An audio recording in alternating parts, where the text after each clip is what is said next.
Your inner critic isn't you. Here's how to shut it down fast in 3 simple steps. If you're new here, my name is Jessy. And my name is B, and we help women heal themselves from the inside out using some things like breathwork, energy work, and conscious coaching. So if that sounds like a good time to you, hit the subscribe button, stick around for more videos.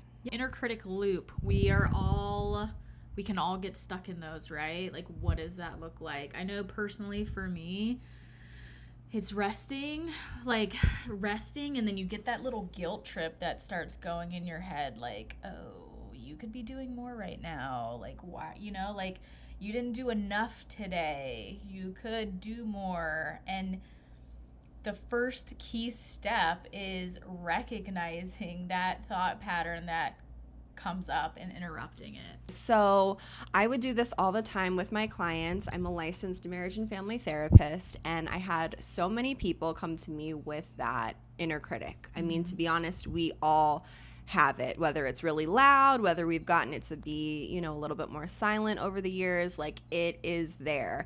And it can come in so many different forms. Like Jess was saying, some people have that inner critic when it comes to like resting and like feeling guilty, like those cycles of just guilt and being very critical. Another common one is when people are feeling super like they have a perfectionistic part. I can definitely identify with that one. I feel like even when I do my meditative practices and I'm doing like self-care stuff, that perfectionist part will get really loud and like want to critique how my self-care practice is going, and am I meditating long enough, and is this practice like the perfect one for me in this moment? Like it becomes a whole thing, and it really can run the show unless you become aware of it, name it, and then interrupt it. So we're going to be getting into the different steps of how to interrupt these inner critic loops. Right. We're going to get into these shifts that you can make that are super easy, super quick, super simple. And you can start, like, it's also like muscle memories. It's not going to be just like, so I don't want to say it's so easy to do, because it is, you have to like work at it every day. It's like going to the gym. It's working that muscle over and over again until your body's finally getting it, right? Your nervous system's more regulated and you're feeling into it and you're believing it. But it doesn't necessarily have to be hard. It can be easy. We're just saying it takes practice. So we don't want to get it in our heads and in our minds that like this is going to be such an uphill battle and it's such hard work, because then it will be. Right. If you say it is, then it is so. So number 1, I said this in the beginning of the video, but I'll say it again. Interrupting is the first step. So recognizing the thought pattern and being like, hold up, wait a minute. No, you don't get to keep going in this loop in my mind. I got to shift this. Yeah, this to me is probably the most powerful step, because a lot of us, and I would see this with my clients too, a lot of us have the thought and then we just continue to react to that thought. We latch onto it without even questioning it, without even being aware of it. We'll be like, okay, we're laying down, and then we decide to rest, right? We're laying down, and then that part of us that is guilty, that criticizes us for being lazy, whatever it is, that story that you're hanging on to, then we'll run with that. And then maybe we'll get up and we'll go do something and like burn ourselves out and really run our nervous systems down. That is what probably 99% of people do. So if you are able to do this first step of recognizing it, and that is basically interrupting it, you are ahead of the game. I was going to say that's half the battle. It Honestly, is. that's half the battle, is recognizing it. Which brings us to number 2, which is naming it and recognizing, hey, this is a fear that is coming up for me. That's all this is. It's stemming from my past.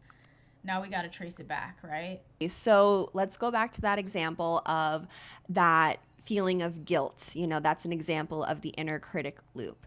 And let's say that story came to be because when you were growing up, if you were ever like sort of laying down on the couch watching TV, whatever that was, your mom was like in go, go, go.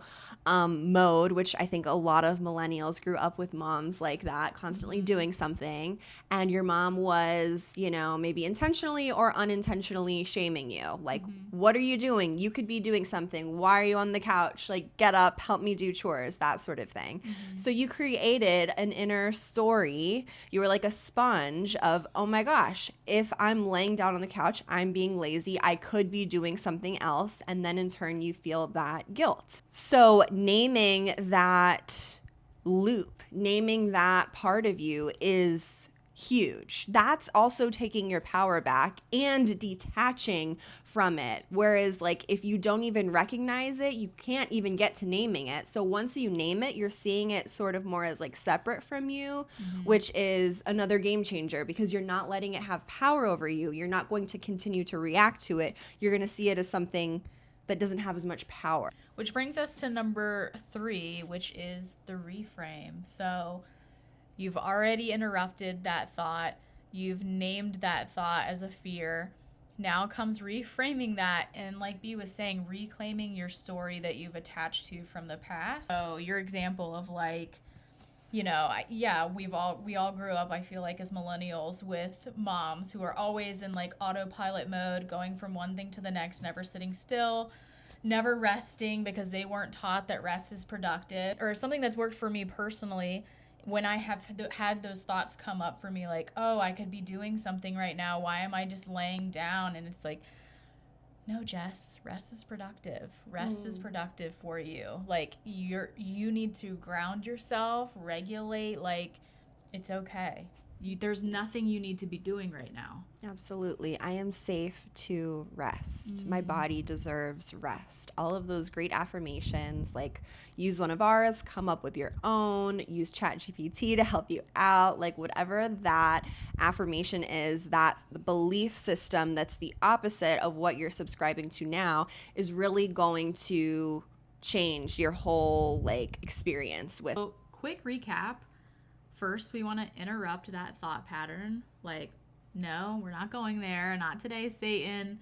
Number 2 is we're going to name it, name the fear. And 3 is reframing that thought, reclaiming your story. And the more that you do this, the less likely your inner critic loop will be running the show. And maybe you are not necessarily getting rid of that voice forever, but you can get to a space where you're not subscribing to it. And there's so much power in that. It might come up here and there, but you're closing the door on it. So that's a beautiful place to be. So let us know if you're going to try this 3-step method. We love to hear how it works out for you. And as always, take what you need, leave the rest, and go love yourself.